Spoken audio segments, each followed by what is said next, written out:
Ya, halo semuanya. Kali ini saya akan mencoba untuk memberikan tutorial dalam penginputan di program Zahir versi 6. Ya, ini adalah contoh tampilan utama Zahir Accounting versi 6. Selanjutnya saya akan mencontohkan untuk membuat data baru dengan mengisi data nama perusahaan. Ya, kali ini kita akan mencoba dengan nama PT Mitra Jaya. Dilanjutkan dengan diisi dengan alamat perusahaan.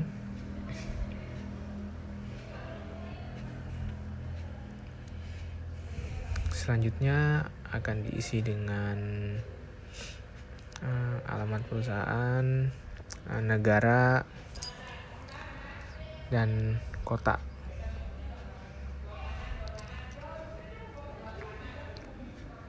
Kotanya Indonesia, kota Jakarta, kode posnya sesuai dengan contoh. Ini kita input dengan nomor telepon yang sudah ada di contoh. Untuk faxnya kita tidak ada ya, dengan email juga tidak ada, website juga tidak. Bila ada nanti boleh diisi untuk dilengkapi. Selanjutnya kita klik lanjutkan. Nah, kita pilih periode akuntansinya yaitu Januari 2018.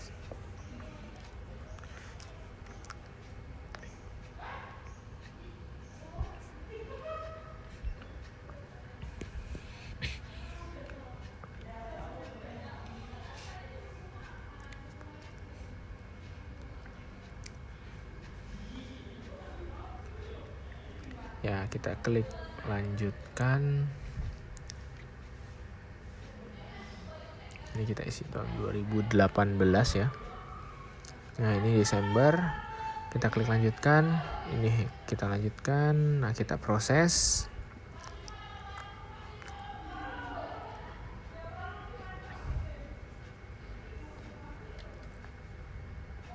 Nah, di sini ada kebijakan-kebijakan akuntansi. Biasanya ada kebijakan-kebijakan perusahaan baik dari secara umum. Ini juga ada kebijakan pembeliannya, pengeluaran kas, dan juga ada kebijakan untuk penjualan nantinya. Nah, di sini kita jenis usahanya kita pilih perdagangan umum karena bergerak di bidang perdagangan ya. Ini kita klik ya aja. Nah, ini sedang diproses ini akun-akun untuk dalam jenis usaha perdagangannya. Di sini udah secara otomatis muncul kode akunnya. Paling nanti kita set aja untuk menyesuaikan di kode akun sesuai dengan di perusahaan yang diinginkan. Contohnya ada beberapa akun-akun yang memang harus dirubah ya, disesuaikan. Nah, ini sedang ada pemrosesan juga. Nah, ini sedang berubah data, membuka data. Nah, di sini setup mata uangnya karena kita rupiah, kita pilih rupiah. USD kita tidak perlu, kita skip aja, langsung kita proses. Nah, di sini sedang ada proses untuk pembuatan database-nya. Nah, tampilan awalnya setelah kita membuat database seperti ini. Nah, ini adalah tampilan utama dari program Zahir setelah kita login dengan data perusahaan yang baru. Nah, di sini kita mengisi data nama alamat. Nah, untuk apa mengisi data alamat? Ini untuk kita mengisi data nama vendor dan juga data nama customer. Nah, ini kita klik tambah di pojok kiri, lalu akan muncul tampilan seperti berikut. Nah, ini kita coba contoh untuk menginput sampel data customer dulu ya. Ya. Ini ada kode, nama customer, dan alamat. Kita input di sini. Nah, kita klik kodenya sesuai dengan yang ada. Kita copy aja langsung ya nama customernya. Kita klik copy, toko Buana. Kita copy juga untuk alamat customernya ya. Nah, di sini kita alamat, klik di pojok kanan, sebelah kanan umum ada alamat. Nah, ini kita isi. Nah, ini kita isi alamatnya lengkapnya. Nah, jika nanti alamat pengirimannya sama dengan alamat perusahaan, Kita bisa mengkopinya secara otomatis dengan mengklik yang ada di alamat pengiriman di pojok kanannya ada tuh kan, kita tinggal klik aja. Nah nanti langsung otomatis seperti ini, otomatis copy dengan alamat perusahaannya.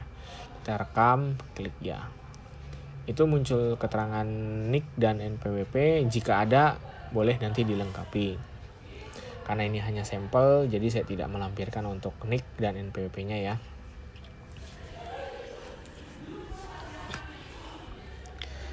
Nah, untuk data customer kedua sama caranya.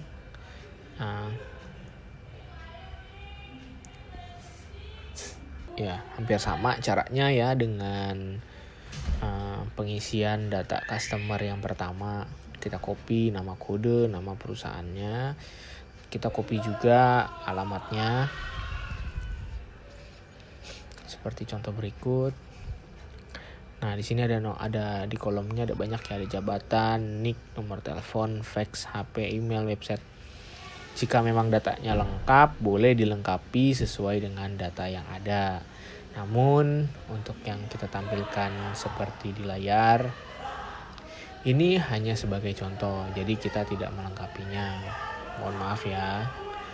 Tapi jika memang dilakukan secara real, seharusnya bisa dilengkapi. Nah, ini kita coba copy nih alamat pengirimannya secara otomatis ya.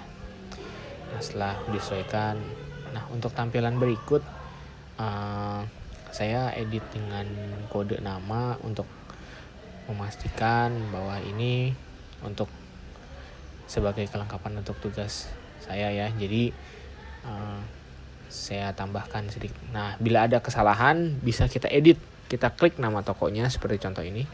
Kita klik edit nama. Nah, akan muncul tampilan seperti berikut. Nah, kita tinggal edit aja nih apa yang perlu kita rubah bila ada kesalahan. Nah, habis itu kita rekam. Nah, nanti datanya akan otomatis berubah.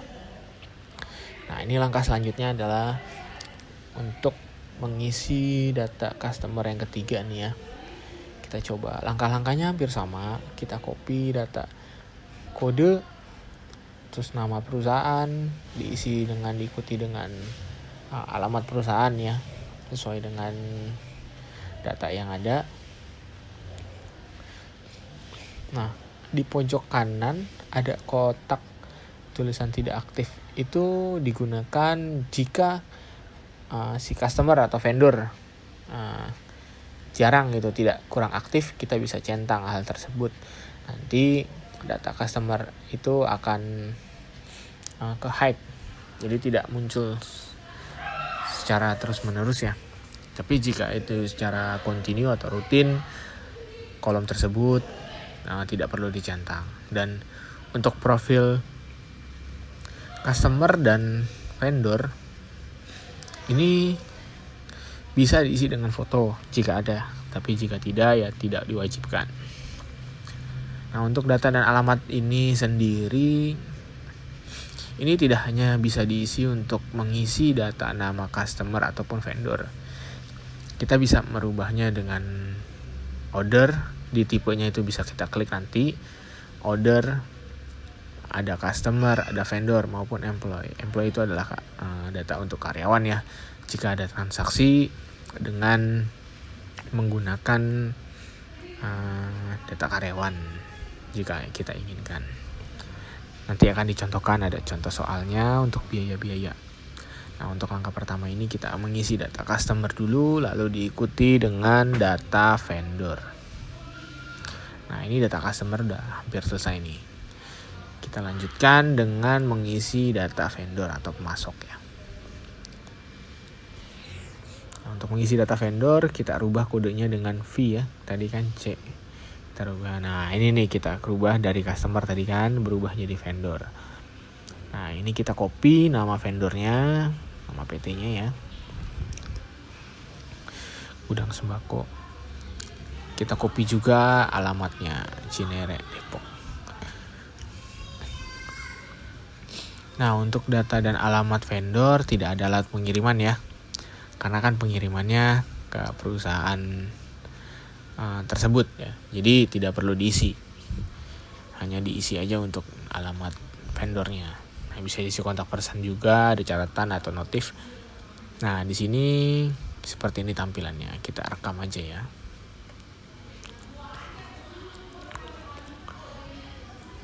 Nah, selanjutnya kita isi dengan data vendor kedua. Cara-cara dan langkah-langkahnya hampir sama.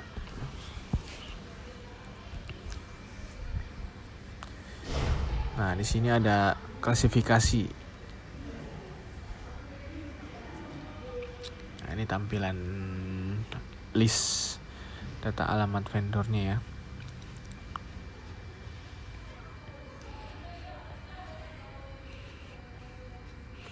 Nah, setelah kita isi semua data vendor, nah ini PT Bangun, Persada, Media. Nah, ini kita udah isi ya, kita udah input di dalam data alamat, tampilannya seperti ini nanti. Nah, setelah kita lengkapi data vendor dan customer, langkah selanjutnya kita mengisi. Nah, ini tampilan dari data vendor yang udah kita isi ya. Nah, selanjutnya kita akan mengisi data persediaan. Dimana di data-data pilih data produk. Nah, ini data-data produk yang sudah diisi ya. Contohnya seperti ini. Dengan caranya itu dengan mengklik tombol plus ya di pojok kiri untuk menambahkan. Nanti akan muncul tampilan seperti berikut. Nah, ini kita isi nih kode barangnya sesuai dengan kode barang yang ada. Deskripsinya kita isi nama barangnya, misalnya contoh Hover Tengku Vanilla. Nah, kelompok barangnya ini kita bisa rubah. Dari kan sebelumnya produk 1. Nah, ini kita rubah jadi makanan kelompok barangnya. Karena ini kan perusahaan bergerak di bidang makanan dan minuman. Jadi kita pisahkan kodenya antara perusahaan kode barang makanan dan minuman.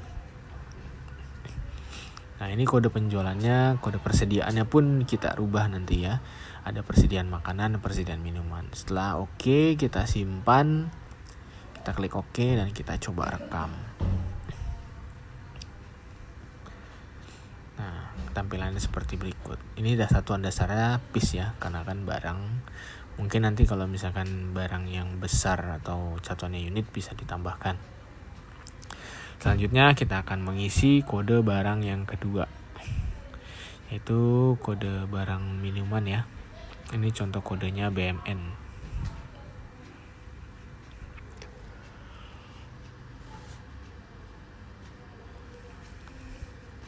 Nah, ini kode BM. Nah, ini kode yang BMN.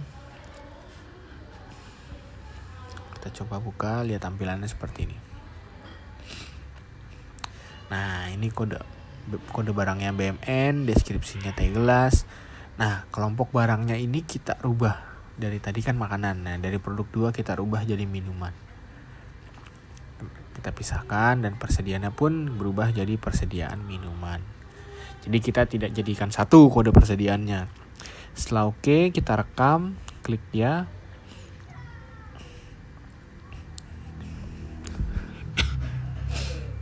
Maka akan muncul tampilan seperti berikut. Nah, setelah kita rekam, data barang atau persediaan akan masuk di list data produknya seperti berikut tampilannya. Jika kita mau rubah, tinggal klik tombol edit ada di sebelah tanda panah plus, dan kita mau hapus juga bisa. Kita klik tombol yang seperti keranjang sampah atau kita refresh jika ada perubahan seperti berikut. Cukup mudah ya sepertinya. Nah, setelah kita melengkapi untuk data-data produk suatu perusahaan tersebut, langkah selanjutnya kita akan mengisi data harta tetap.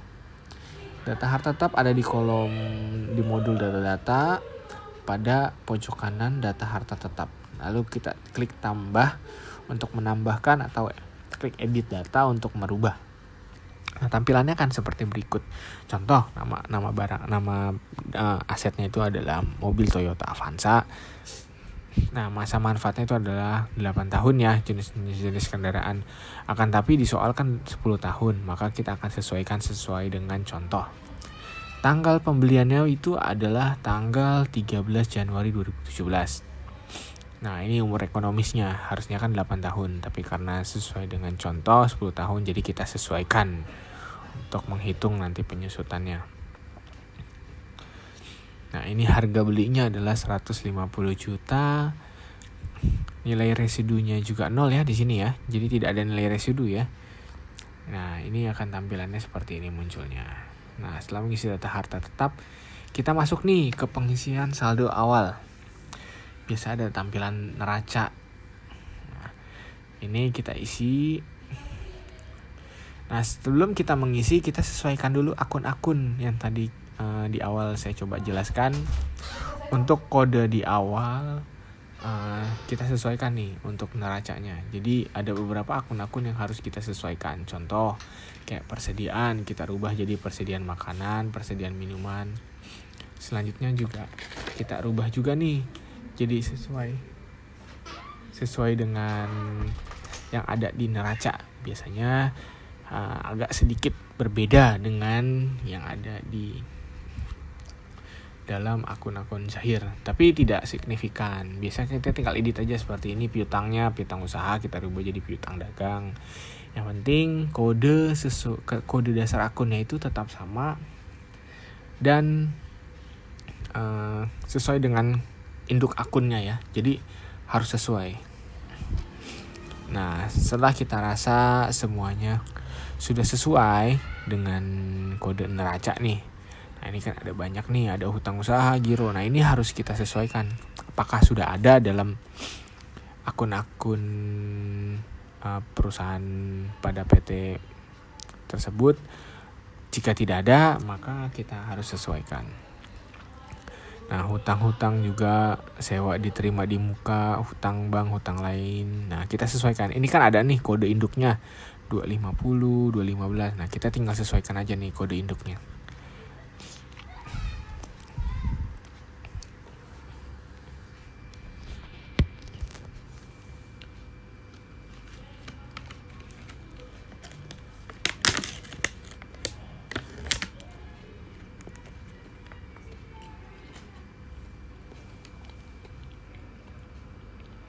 Nah, ini adalah contoh untuk merubah data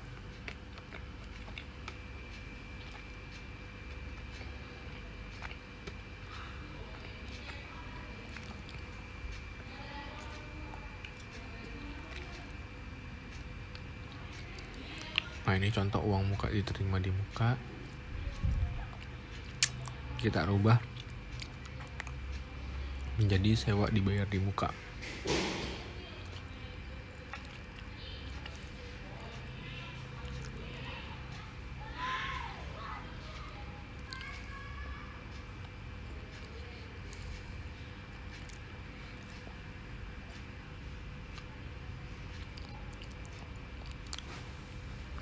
Nah, ini ada utang pembiayaan, utang bank. Nah, ini kita coba cross check ulang ya. Apakah semuanya sudah sesuai atau belum ya? Kita pastikan lagi. Agar nanti perlu kita ketahui, hal tersebut kita lakukan untuk memudahkan sewaktu kita mengisi saldo awal. Nah, mohon maaf, tampilan tadi itu muncul karena ada batas maksimal ya. Karena ini hanya program dummy, jadi untuk kode akunnya itu dibatasi. Jadi tidak bisa melebihi batas maksimal untuk kode akunnya. Biasanya untuk perusahaan seharusnya sudah memiliki lisensi ya dari Zahir sendiri. Jadi hal tersebut tidak perlu dikhawatirkan lagi karena tidak akan muncul jika kita sudah memiliki user di program Zahir.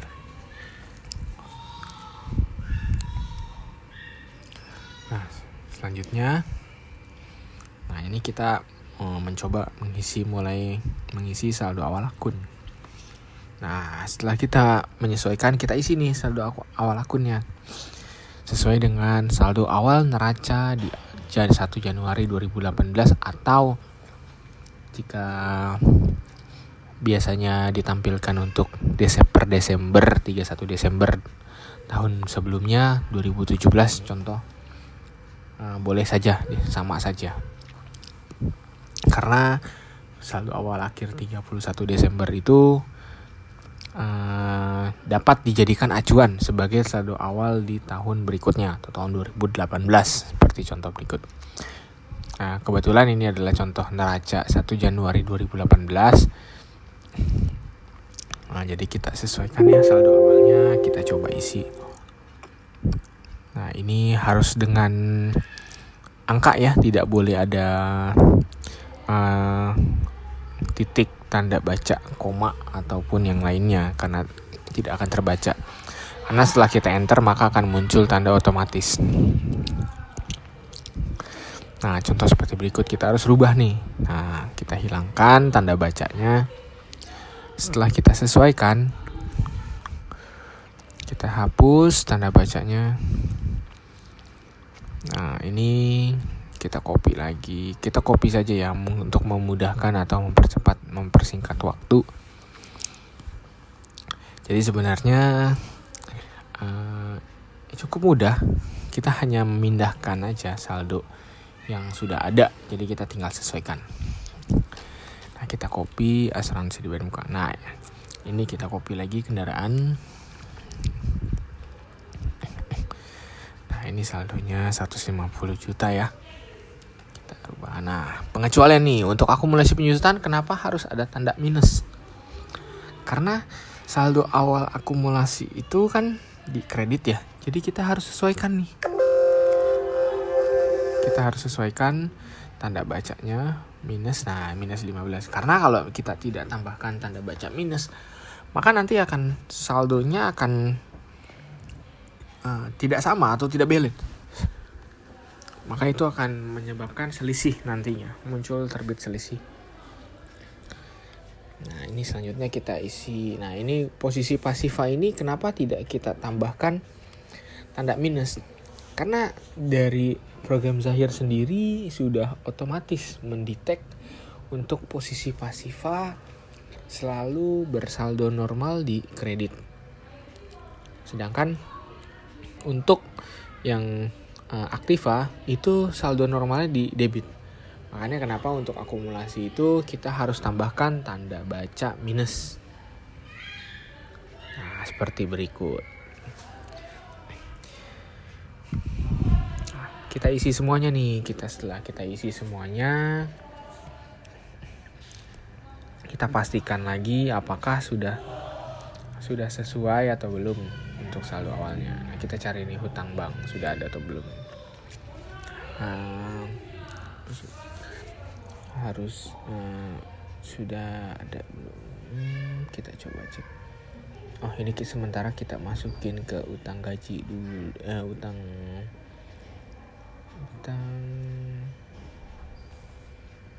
Utang bank 60 juta.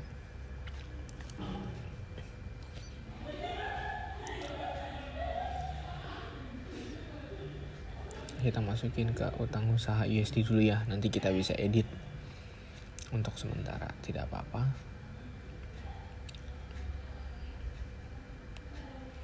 Nah, kita lanjutkan ke modal di setor ya.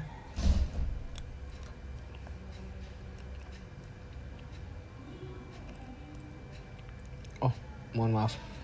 Untuk utang utang bank ternyata ada ya akunnya ya.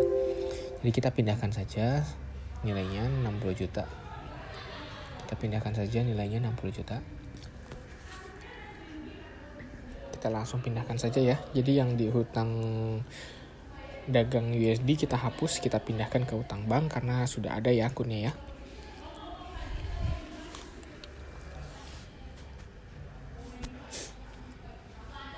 Lanjutkan modal di setor.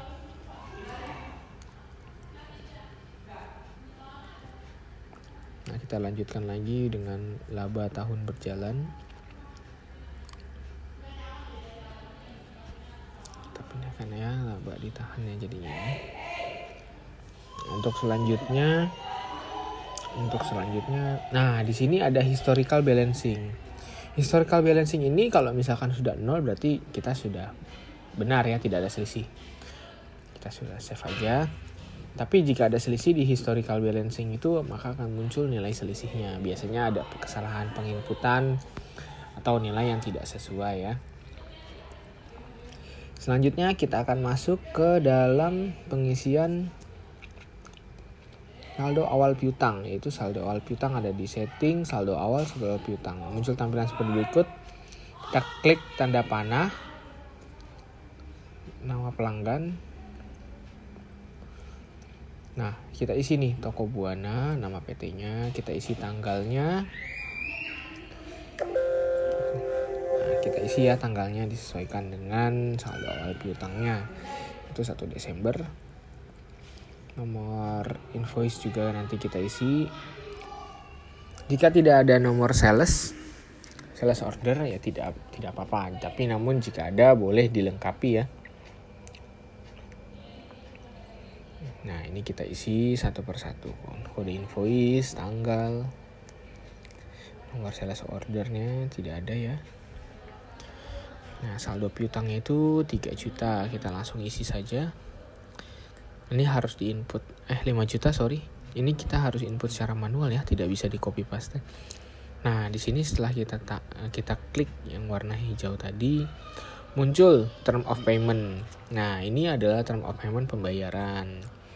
Karena di modul tadi dijelaskan bahwa setiap pembelian atau penjualan itu ada diskon ya. Term of payment-nya sama ya, 2/10, N/30 atau yang kita kenal dengan memiliki diskon 2% jika dibayarkan dalam 10 hari dan batas jatuh temponya adalah 30 hari. Jadi kita isi. Ini semua sama ya, kita isi sesuai dengan tadi.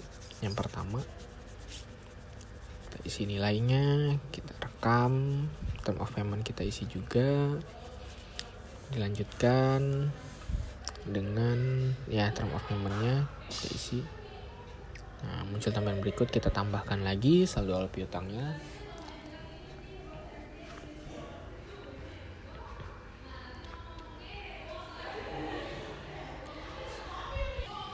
Nah, kita lanjutkan lagi. Nah, ini toko Buana, kita lanjutkan lagi untuk kode saldo awal piutang, sorry.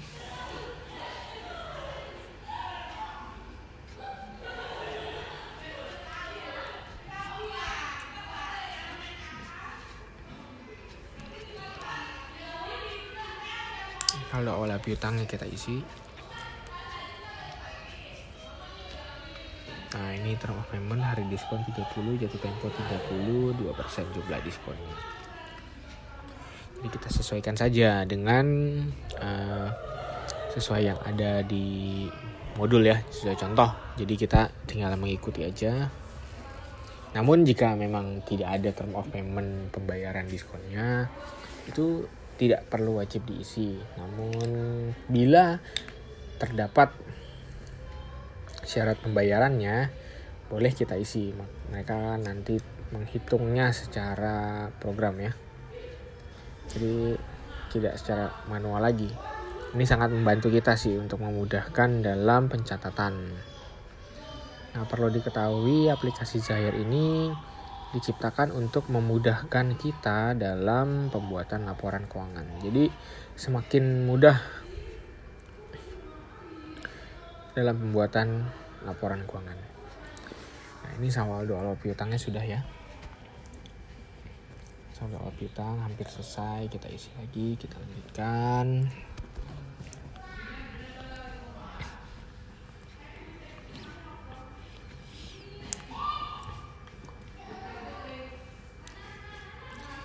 Ini tampilan list saldo awal piutang. Selanjutnya kita akan mengisi saldo awal hutang dari PT berikut.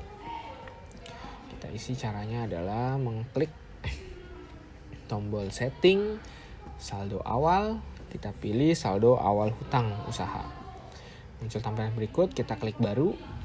Nah, kita isi Nama pemasoknya siapa? Kita klik 2 kali aja di pojok kanannya, akan muncul perusahaan-perusahaan yang kita klik, kita pilih, masukkan tanggal hutangnya. Ya, setelah kita masukkan tanggal hutang, kita masukkan nomor invoice, ya. Jika tidak ada nomor PO, kebetulan contoh tidak ada nomor PO, jadi kita isi. Nah, muncul tampilan berikut. Untuk saldo awal hutang tetap ada term of payment 2/10N/30. Jadi kita isi ya seperti sebelumnya yang ada dalam contoh saldo awal hutang. Jadi kita tidak perlu khawatir nih. Untuk jika ada syarat pembayaran, apakah harus diisi secara manual per transaksi?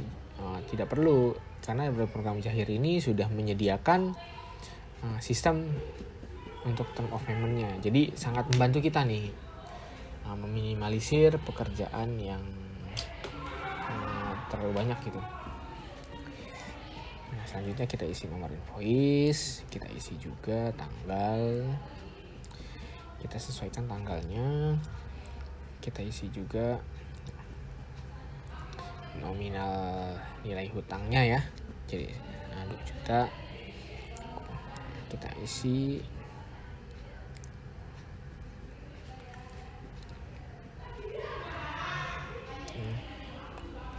Kita masuk ke daftar vendor ketiga.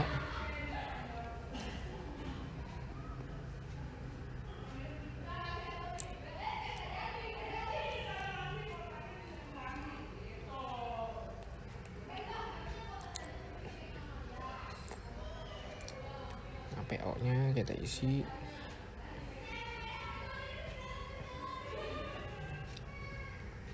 Nah, kita isi term of payment-nya ya.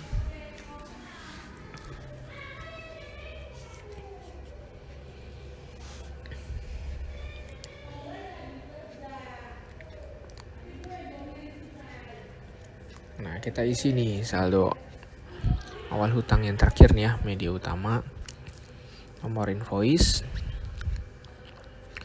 tanggal, nilai hutangnya kita isi. Nah, term of payment juga kita isi ya, karena kebetulan di sini untuk contoh term of payment-nya masih tetap sama ya. Nah, ini tampilan list saldo awal hutangnya. Kita klik tutup. Di sini kita lanjutkan dengan mengisi saldo awal persediaan. Nah, di sini ada contoh tabel-tabel persediaan ini ya. Tadi kan kita sudah mengisi data produk. Nah, sekarang kita isi saldo awal persediaan. Perlu diketahui untuk mengisi saldo awal persediaan ini kita harus mengisi terlebih dahulu data produk seperti yang tadi di awal dijelaskan. Nah, kita isi saldo awalnya.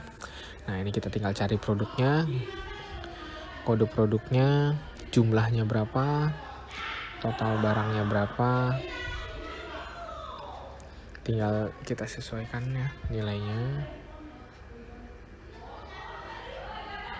Tinggal jadi untuk barangnya ini kita masukkan nilainya 1000, ininya 8.000.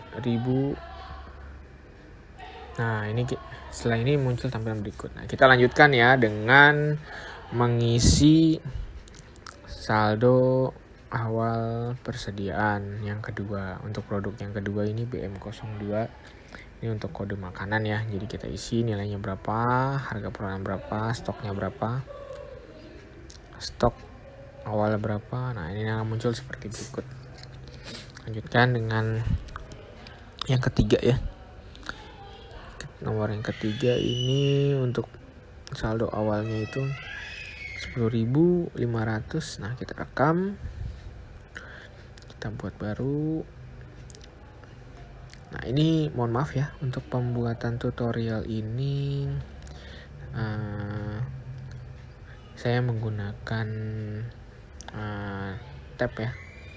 Maksudnya untuk alt tab untuk memudahkan untuk pengkopian data ya. Jadi tidak perlu mengetik secara manual, jadi tinggal copy paste aja karena sudah disupport oleh program Zahir. Jadi kita bisa copy paste untuk meminimalisir mengetik, jadi kita bisa lebih cepat untuk penginputan datanya. Ya, nanti rekan-rekan tidak perlu khawatir ya untuk masalah pengetikan, oh ini tidak bisa di copy, harus diinput manual, enggak. Jadi semua di dalam program Jahir hampir sepenuhnya kita bisa copy paste ya, dari data PDF maupun Word, kita copy paste aja langsung. Nah, ini akan menghitung nih saldo awal stoknya, saldo aktif persediaannya dihitung. Nah, setelah selesai kita masuk ke dalam transaksi yang pertama nih. Transaksi pertama itu adalah sewa dibayar di muka, dilakukan oleh Indah Property. Nah, pertama kita mengisi data order ya. Kita isi dengan data order. Kodenya itu sesuai dengan contoh ya, 01. Nah, tidak lupa saya tambahkan untuk nama atau ciri khas ya, karena ini untuk memenuhi kegiatan perkuliahan, jadi saya tampilkan kode nama saya ya. Ini kita isi alamatnya sesuai seperti yang tadi dicontohkan di awal. Kita tinggal rekam saja, maka akan muncul di list data penerimanya nanti ya. Nah, kita pilih tadi namanya. Nah, ini Mitra Jaya salah ini, nanti mohon maaf untuk kode ini nanti tidak bisa. Oh, ternyata kodenya double. Sebelumnya ada input sepertinya. Saya coba ulang, kita coba edit kodenya ya. Masih tetap sama, tidak bisa.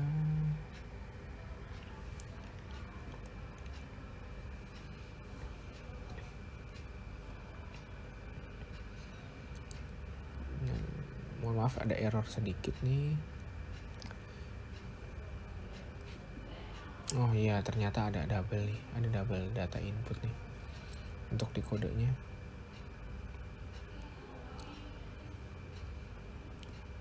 Ini kita coba cek ke bawah ya. Kita coba edit lagi, coba dengan kode. Tetap tidak bisa ya, ternyata benar nih, kayaknya ada yang double input sepertinya. Iya benar, ada double input. Jadi yang data di atas kita hapus aja ya, dengan klik data yang mau dihapus, lalu klik hapus ya, nanti akan otomatis terhapus.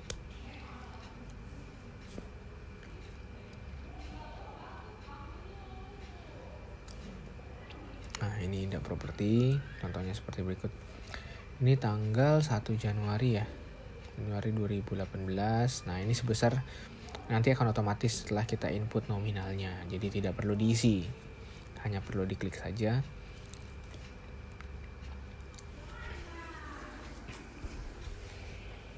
Kita cari sewa dibayar di muka, kita masukkan nilainya ya, 30 juta. Kebetulan ini dari bank, jadi untuk buktinya itu akun kasnya itu kita isi bank BCA ya. Nilainya 30 juta. Maaf, 30 juta. Rekam.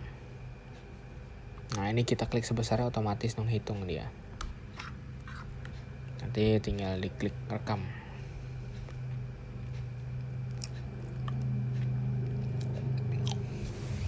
Ini keterangannya, memonya kita sesuaikan ya dengan contoh yang ada. Jadi kita tinggal sesuaikan aja nih keterangannya. Pembayaran di muka atas sewa gedung kantor masa 2 bulan, masa 2 Januari 2018 sampai dengan 2 Januari 2019. Berarti 1 tahun ya. Setelah itu kita rekam. Maka akan muncul tampilan berikut. Nah, selanjutnya untuk transaksi kedua dalam pembelian Aktiva. Dalam pembelian Aktiva ini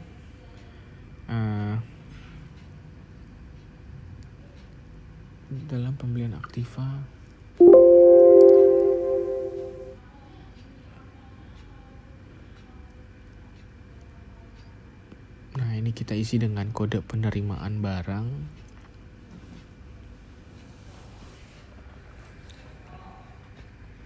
Nah, ini kita klik ya, karena ini tunai secara cash ya. Ya, karena ini secara tunai atau cash. Nah, ini kita klik jasa tunai. Karena kalau kita tidak klik jasa, maka tidak bisa tuh diisi dengan data aset. Maka akan muncul data persediaan. Jadi harus kita klik jasanya ya. Nah, ini kita coba edit. Nah, kita tersave seperti berikut. Nah, udah masuk nih ke list. Nah, selanjutnya adalah pembelian inventory. Pembelian persediaan ya, bukan inventory, mohon maaf. Ini ternyata keliru ya modulnya. Kita isi persediaan inventory. Kita pilih bernama pemasok, nomor pembeliannya otomatis, tanggal faktur kita sesuaikan dengan tanggal pengiriman ya. Term of payment-nya ada nih 2/10 N/30 ya. Nah, ini kita isi nih. Nah, karena ini persediaan jadi kita tidak isi jasa. Dan ini pun ada syarat pembayaran jadi tidak tunai ya. Jadi kita tidak klik. Nah, ini kita udah isi nih kode barangnya, diterima, satuannya piece ya. Harga satuannya berapa nanti kita hitung. Nah, di pojok kanan itu ada tulisan PJK, artinya pajak. Nah, itu kita klik nanti pilih VAT ya. Nah, artinya itu adalah plus PPN 10%. Jadi kita klik. Nah, di sini ada biaya pengiriman. Kita isi di kolom biaya lain-lain. Biaya lain-lain 100.000 nih di pojok kanan. Nah, nanti dihitung. Nah, kita isi biaya lain-lain. Nah, kita isi juga nih. Di sini ada uang muka ya, 2.050.000. Kita isi aja uang mukanya 2.050.000. Nah, setelah itu kita rekam. Nah, ini list untuk invoice pembelian ya. Nah, ini transaksi nomor 4 yaitu pembayaran piutang. Pembayaran piutang itu ada di dalam modul pembelian penjualan lalu pembayaran piutang usaha. Mohon maaf. Kita klik baru. Setelah kita klik baru, nah di sini akan muncul nih pembayarannya melalui kas atau bank. Nah, karena di sini jelaskan melalui bank, berarti kita pilih bank. Kita pilih kode customernya. Nah, tanggalnya kita sesuaikan. Nah, sebesarnya itu tidak perlu diisi ya, seperti sebelumnya. Nanti hanya kita klik aja setelah kita isi nominalnya, maka akan muncul otomatis. Nah, kita isi nomor invoice-nya, saldo utangnya 5 juta. Nah, kita bayar itu 1 juta. Jadi kita isi jumlah yang dibayar sesuai dengan yang kita bayarkan, yaitu 1 juta. Nah, kita klik, nah akan muncul seperti berikut otomatis. Nah, itu kita pilih rekam, maka akan tersimpan. Maka akan masuk ke dalam list pembayaran piutang usaha. Nah, untuk transaksi nomor 5 itu pendapatan jasa pembungkusan, yaitu kita ada penjualan jasa ya untuk pembungkusan barang. Jadi kita tambah untuk di invoice penjualan ya, di penjualan invoice penjualan kita klik baru. Nah, kita isi nama pelanggannya nih. Kita isi nama pelanggannya yaitu Abdi Teleshop. Kita isi nama pelanggan. Kita isi nama pelanggan Toko Buana. Nah, kita isi kode customernya ya. Jadi sesuai dengan yang sebelumnya itu sampai C004. Jadi kita lanjutkan aja dengan mengisi kode C005. Nah, nanti kita isi nama perusahaannya sesuai dengan yang ada. Abdi Teleshop ya, sesuai dengan di modul. Nah, itu tanggalnya ini tanggal 7 Januari 2018 ya.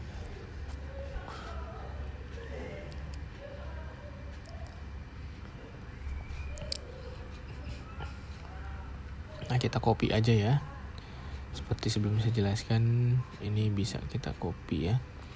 Nah, ini saya tambahkan kode ya, nama saya. Tidak lupa ya. Namun jika ini dilakukan oleh perusahaan untuk pekerjaan, saya rasa tidak perlu ditambahkan seperti hal tersebut. Nah, ini kita isi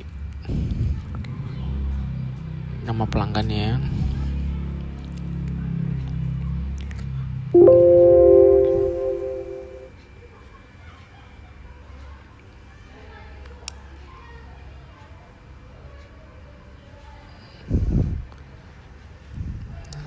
Mohon maaf yang tadi sebelumnya sepertinya tidak ke-record ya, jadi saya harus input ulang.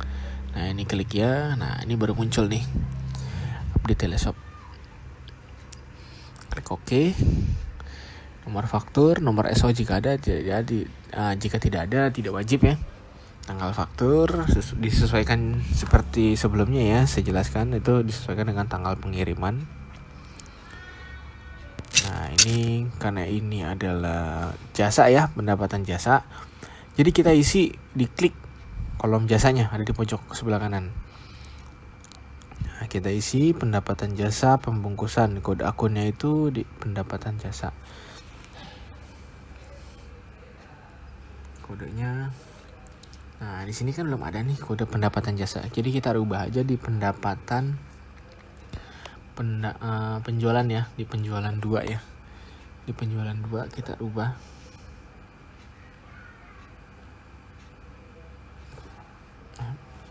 Bukan di pendapatan lainnya, di penjualan 2 ya, nanti kita isi. Di penjualan 2 kita edit. Nah, ini kan pendapatan usaha, induk akunnya, jadi kita rubah aja jadi pendapatan jasa pembungkusan.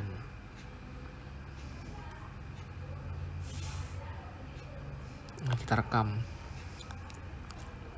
Nah, dikirim. Nah, dikirimnya 5, harganya itu harganya itu 100.000 ya. Nah, dia ada pajaknya VAT-nya ya 10%. Kita klik aja pilih. Nah, seperti ini VAT and tax. Nah, nanti muncul tampilan berikutnya, ada PPN-nya. Jadi nilainya sama ya, 550. Nah, term of payment-nya itu karena ini cash, jadi kita klik tunai. Jadi tidak ada term of payment. Jadi tanggal fakturnya kita sesuaikan ya dengan tanggal pengiriman, kita samakan. Sales-nya itu tidak ada ya. Kita simpan aja. Nah, ini sudah record ya. Kita klik batal. Nah, ini muncul tampilan berikut. Selanjutnya untuk transaksi. Nah, ini untuk transaksi kas masuk. Nah, ini dari bank.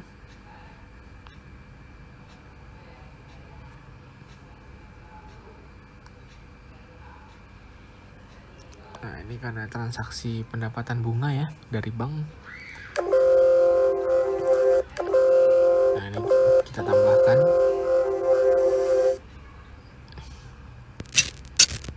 Nah, ini tanggalnya kita sesuaikan tanggal 10 Januari ya. Tidak lupa. Sebesarnya nanti akan secara otomatis ya. Kita pilih pendapatan bunga, belum ada ya. Oh, sudah ada ya. Nilainya 3.100.000. Kita copy saja. Kita tap. Nah, kita coba rekam ya.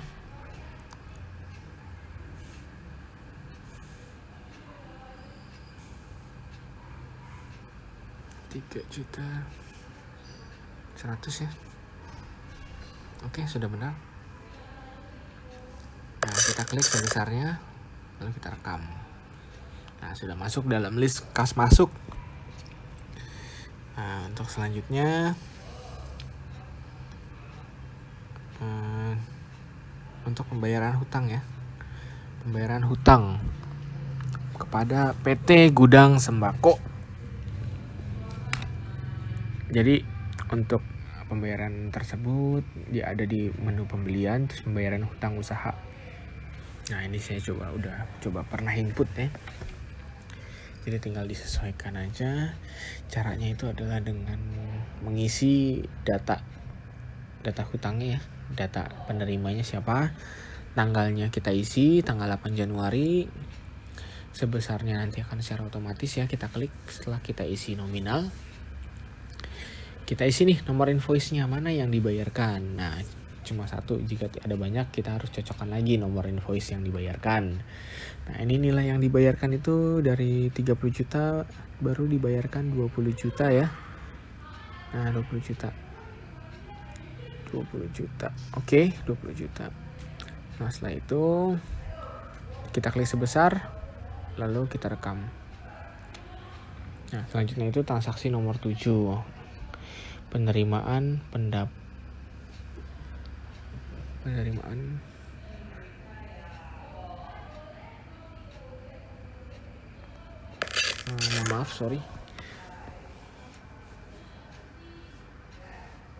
pembayaran hutang sudah tadi ya. Kita lanjutkan.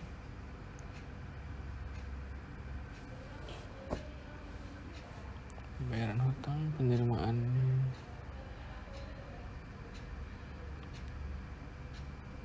pembayaran hutang sudah ya, sudah di input. Nah ini gudang sembako sama ya.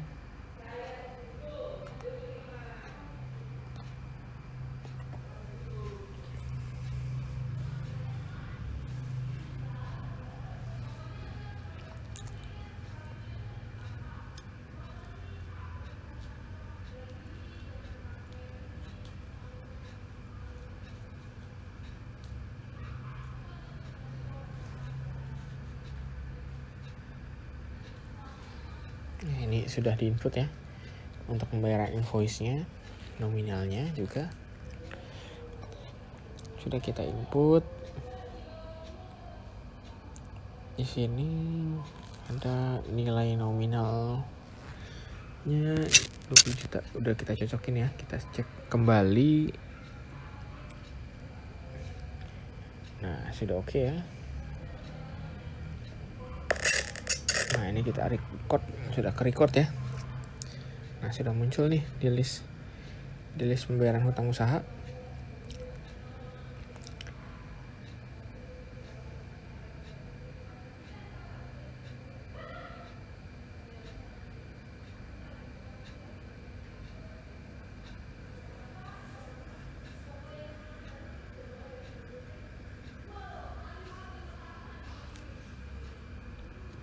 Selanjutnya mengisi dengan transaksi warung Tajima ya. Nah di sini ada, kita isi dengan penjualan. Kita isi penjualan. Lalu dilanjutkan. Ini ada penjualan kredit ya untuk warung Tajima. Warung Tajima ini penjualan kredit. Kita isi di penjualan, invoice penjualan buat baru. Nah ini kita isi sama seperti sebelumnya, kita isi data pelanggannya dulu ya, warung Tajima. Karena belum ada, kita buat baru ya. Kita buat baru warung Tajima. Nah tanggalnya kita input 19 Januari 2018. Karena ini pembelian. Nah ini input barang ya, untuk bukan jasa atau aset. Kita tidak perlu checklist jasa. Nah ini kita isi nih nama salesnya. Nah ini term of paymentnya ada ya, 2/10 N/30. Nah ini tanggal pengirimannya kita sudah sesuaikan. Nah ini kita masukkan kode barang persediaannya ya, Clock biskuit ya. Nah ini kalau tunai di tadi kita tidak checklist karena ini kan pembelian secara kredit ya, ada term of payment pembayarannya, jadi muncul. Tetap ada VAT ya setiap ada penjualan maupun pembelian, jadi kita klik pajaknya, pilih VAT. Nah ini untuk kode barang yang kedua ya.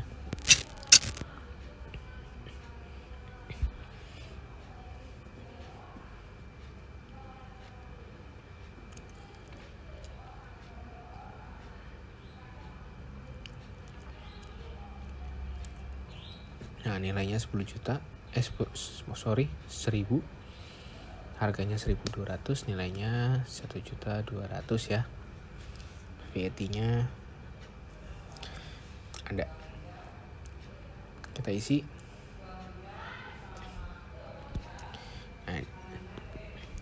Nah, ini sudah kita isi. Tidak ada biaya pengantaran ya. Jadi biaya lain-lain tidak diisi, hanya ada uang muka saja. Uang mukanya kita isi, kita klik set akun manual, kita masukkan nilainya 2.445.000. Klik OK. Nah, akan muncul. Nah, saldo hutangnya akan terhitung secara otomatis. Kita tinggal klik rekam aja, maka akan tersimpan. Nah, seperti berikut, kita klik batal. Nah, sudah masuk ya di list penjualan. Nah, selanjutnya transaksi nomor 11 yaitu penambahan modal dari pemilik atau pengisian modal ya. Nah, pengisian modalnya itu kita menggunakan kas masuk. Kita tambahkan buat baru.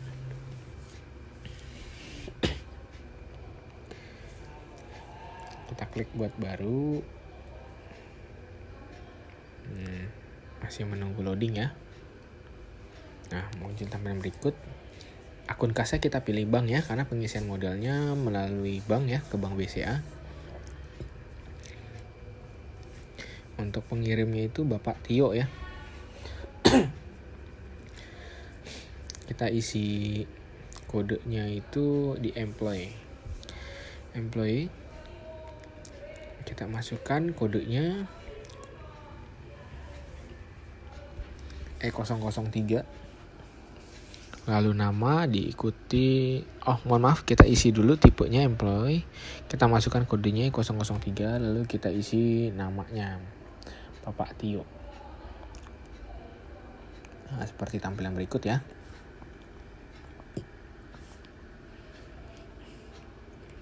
Nah, seperti tampilan berikut.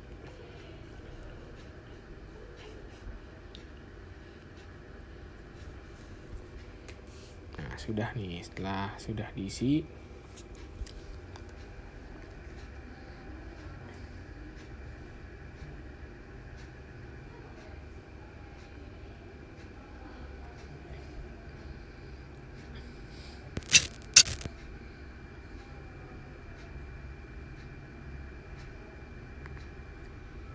Nah, kita tinggal klik masukkan tanggal ya. Jangan lupa kita rubah tanggalnya. Tanggalnya kita harus rubah, sebesarnya tidak perlu diisi ya karena secara manual.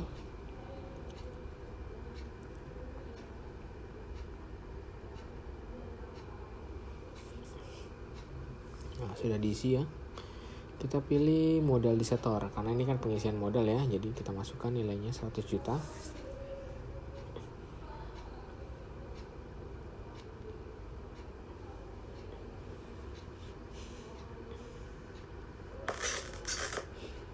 Kita rekam. Akan muncul di dalam listnya ya.